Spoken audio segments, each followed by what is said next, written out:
नमस्कार दोस्तों, आप देख रहे हैं एचएफएस स्टडीज़ और इस वीडियो में आपके लिए 6 और 7 अप्रैल 2024 का करंट अफेयर लेकर आ गए हैं। करंट अफेयर के साथ साथ स्टैटिक जीके और रिलेटेड करंट अफेयर्स का रिवीजन करते हुए चलेंगे। अगर आप इस चैनल पर पहली बार आए हो तो चैनल को सब्सक्राइब कर लीजिएगा। वीडियो अच्छी लगे तो वीडियो लाइक करके ज़रूर जाइएगा। चलिए बात करते हैं लास्ट डे के क्विज़ की। लास्ट डे आपसे क्वेश्चन पूछा गया था, recently who has become the sole Indian weightlifter who qualified for the Paris Olympic 2024।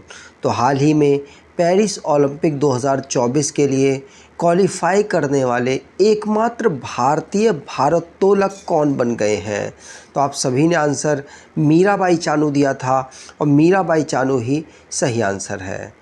चलिए बात करते हैं आज के पहले क्वेश्चन की। आज का पहला क्वेश्चन है, the most powerful earthquake in the last 25 year occurred in Taiwan on April 3, 2024।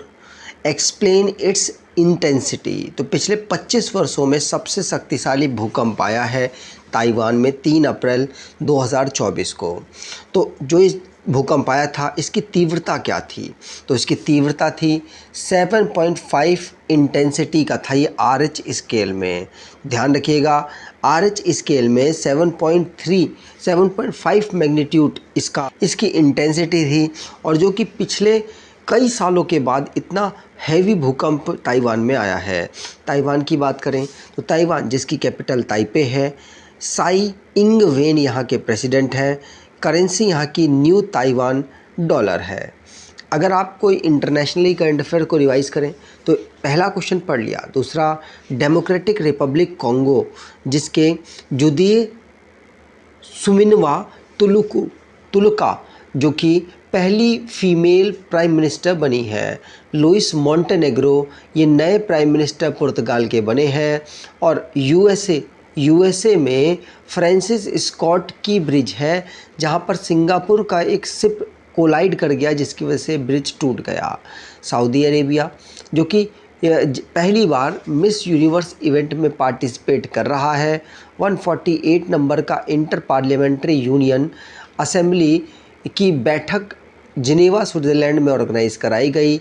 Wagon गेदिंग ये फर्स्ट ब्लैक लीडर बने हैं वेल्स गवर्नमेंट के। India Bangladesh tourism fair Dhaka में ऑर्गेनाइज कराया गया।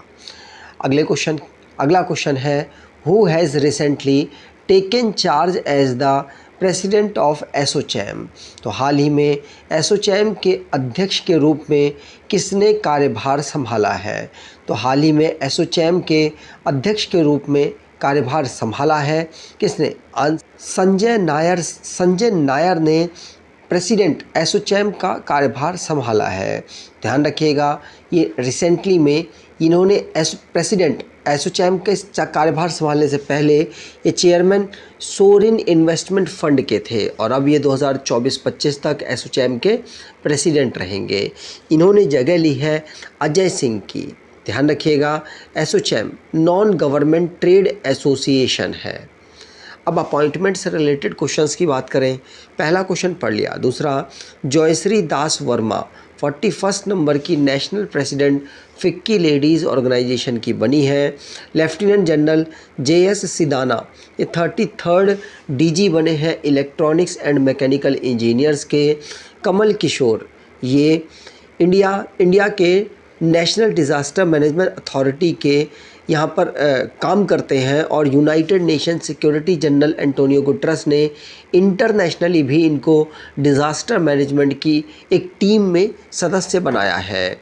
जस्टिस मोहम्मद यूसुफ वानी ये एडिशनल जज Jammu and Kashmir and Ladakh high court में बने हैं। कुमार वेंकटेश सुब्रमण्यम ये नए CEO बने हैं PNG इंडिया के। अगर आप कोई ई बुक परचेज़ करना चाहते हैं तो डिस्क्रिप्शन बॉक्स में लिंक है, वहाँ से ई बुक परचेज़ कर सकते हैं। अगला question, recently Abdel Fattah al Sisi has been sworn in as the president of which country. तो हाल ही में अब्दे फतेह अल सीसी ने किस देश के राष्ट्रपति के रूप में शपथ ली है? और ये लगातार शपथ लेने वाले पर्सन बने हैं इजिप्ट के। इन्होंने तीसरी बार शपथ ली है जो कि इजिप्ट में प्रेसिडेंट के रूप में इन्होंने कार्य किया। ये तीसरी बार अब यहाँ पर इजिप्ट के प्रेसिडेंट बन चुके हैं, ध्यान रखिएगा। और बहुत भारी मत के साथ इन्होंने जीत यहाँ पर दर्ज की है। अगला question, who has recently been appointed as the new managing director of Tata international. तो हाल ही में टाटा इंटरनेशनल के नए प्रबंध निदेशक के रूप में किसे नियुक्त किया गया। तो टाटा इंटरनेशनल के नए प्रबंध निदेशक के रूप में नियुक्त किया गया है किसको? आंसर राजीव सिंघला को नियुक्त किया गया। किसको? राजीव सिंघला, जो कि टाटा इंटरनेशनल में एमडी के रूप में अपॉइंट हुए हैं। ध्यान रखिएगा, पूछा जा सकता है। टाटा इंटरनेशनल टाटा के अंतर्गत एक आने वाली इंटरनेशनली कामों को देखने वाली एक संस्था है। इन्होंने आनंद सेन को यहाँ पर उनकी जगह लेकर इन्होंने इस पदभार को संभाला है। ठीक, अगला क्वेश्चन, कठिया गेहूँ, कौन सा? कठिया गेहूँ which has recently been given GI tag belong to which state. तो कठिया गेहूँ जिसे हाल ही में जीआई टैग दिया गया है, किस राज्य से संबंधित है? तो कठिया गेहूँ ये संबंधित है किससे? ये उत्तर प्रदेश से संबंधित है। उत्तर प्रदेश को कठिया गेहूँ, जो कि एग्रीकल्चर प्रोडक्ट है, बुंदेलखंड रीजन में होता है और उसके लिए इसे जीआई टैग मिला है। जीआई की एप्लीकेशन उत्तर प्रदेश के जो रिप्रेजेंटेटिव्स के द्वारा वर्ष 2022 में दी गई थी और यहाँ पर 2 साल के बाद इसको जीआई टैग मिला है। अगला question, the United Nation General assembly adopted a historic resolution to promote artificial intelligence system. How was artificial intelligence described in it? तो संयुक्त राष्ट्र महासभा ने आर्टिफिशियल इंटेलिजेंस प्रणाली को बढ़ावा देने के लिए एक ऐतिहासिक प्रस्ताव अपनाया। इसमें एआई वर्णन कैसे किया गया? तो इसमें आर्टिफिशियल इंटेलिजेंस को सेफ, सिक्योर और ट्रस्टवर्थी बनाने के लिए यहाँ पर प्रस्ताव को अपनाया गया है यूनाइटेड नेशन जनरल असेंबली के द्वारा। लगातार आर्टिफिशियल इंटेलिजेंस बढ़ रहा है, इसका कार्य क्षेत्र बढ़ रहा है, जिसको देखते हुए यहाँ पर एक रिजोल्यूशन पास किया गया है, इसको अडॉप्ट किया गया है यूनाइटेड नेशन जनरल असेंबली के द्वारा, और जिससे कि आर्टिफिशियल के माध्यम से सेफ़, सिक्योर और ट्रस्टवर्थी एनवायरनमेंट को बनाया जा सके टेक्नोलॉजी का यूज़ करने के बावजूद भी। यहाँ पर यूनाइटेड नेशन जनरल असेंबली, इसके सेक्रेटरी जनरल एंटोनियो गुटरस है। हेडक्वार्टर इसका न्यूयॉर्क में 1945 में इसे इस्टेब्लिश किया गया। अगला question, according to the report release by world Inequality Lab in March 2024, what percentage of the total wealth of the country is owned by the richest 1% of people in India in the year 2022-23? तो मार्च 2024 में world inequality lab द्वारा जारी report के अनुसार वर्ष 2022-23 में भारत में देश की कुल संपत्ति का कितना प्रतिशत हिस्सा अब सबसे अमीर 1% लोगों के पास है? तो भारत के जो पैसा है वो ज़्यादातर अमीरों के पास है। कितना है? तो लगभग यहाँ पर 40% जो पैसा है वो लगभग 1% लोगों के पास है भारत में। और ये लगातार जो परसेंटेज है ये डाउन होता गया है। कम लोगों के पास ज़्यादा पैसा आने लग गया और ज़्यादातर जो जनसंख्या है वो गरीबी की तरफ जाती गई। ये इस रिपोर्ट के माध्यम से बताया गया है। रिपोर्ट किसके द्वारा रिलीज़ की गई? तो वर्ल्ड इनइक्वालिटी लैब के द्वारा रिलीज़ की गई और बताया गया कि south Africa, Brazil, United state के साथ साथ यहाँ पर इंडिया की सिचुएशन भी काफ़ी जो ज़्यादा पैसों के और कम पैसों वाले लोगों में काफ़ी डिफरेंस पैदा करता है। और इसमें ये बताया गया कि भारत में 1% लोग हैं जिनके पास भारत का लगभग 40% पैसा अवेलेबल है।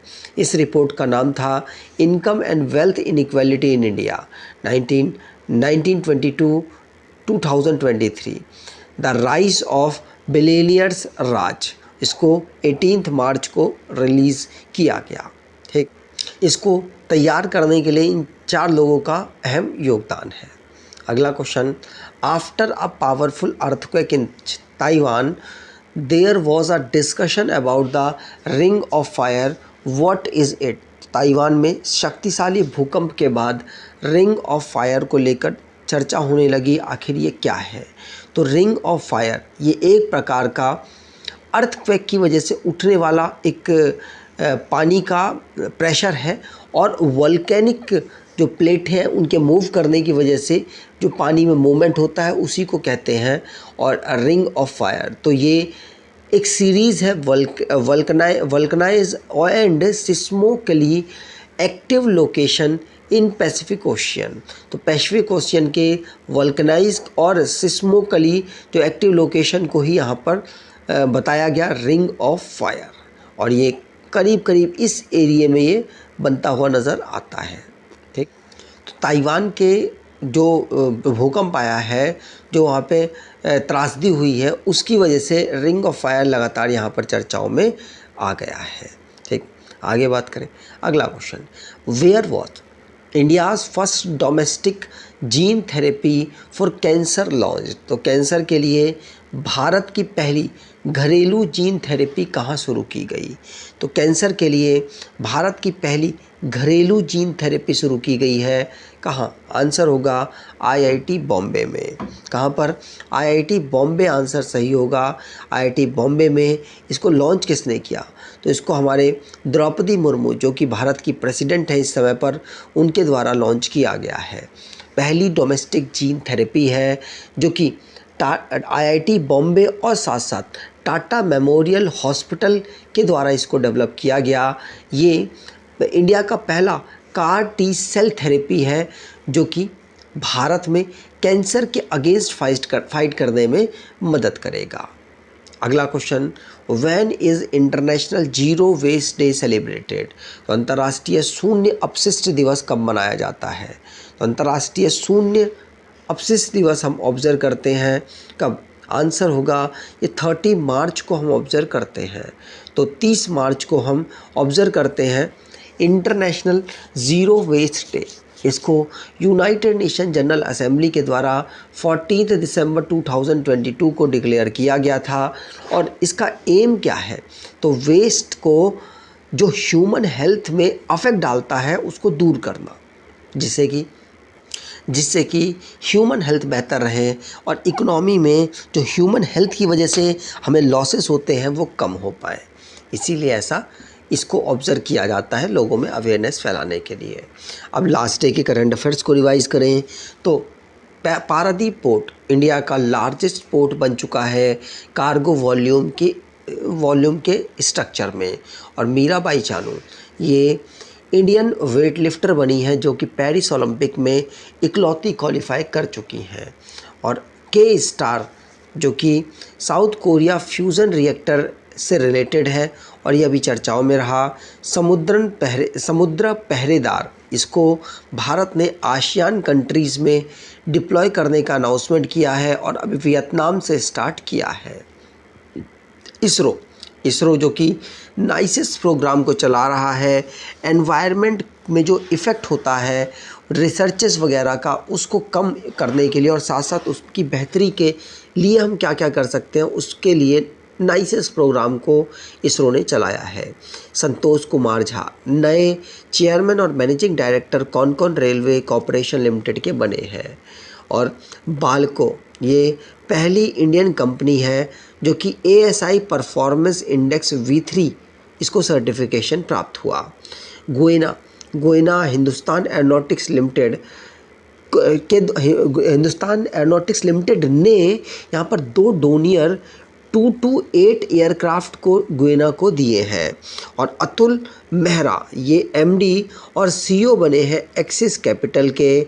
और कैलिस्टो जो कि जुपिटर का मून है अभी रिसेंटली में चर्चाओं में रहा है। अब लास्ट डे के करंट अफेयर्स को रिवाइज करें तो recently Abdul Fattah al Sisi has been sworn in as the president of which country.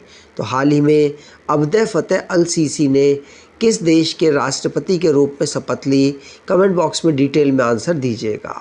अगर आपको ये वीडियो अच्छी लगी है तो आपसे अनुरोध करूँगा वीडियो को लाइक कर दीजिएगा, चैनल को सब्सक्राइब कर लीजिएगा। धन्यवाद।